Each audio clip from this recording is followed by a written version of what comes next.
jaga kearifan lokal budaya melalui teman-teman kesundaan. Neng Aurel sudah lama mempunyai bakat lagu-lagu kesundaan. Dari sejak usia berapa?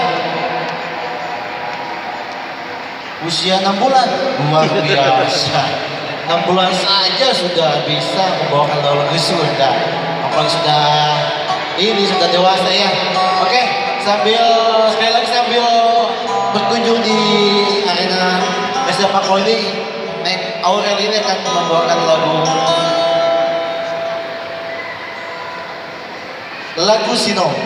Selamat mendengarkan dan selamat menyaksikan Neng Aurel, Pupuh Sino.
Aku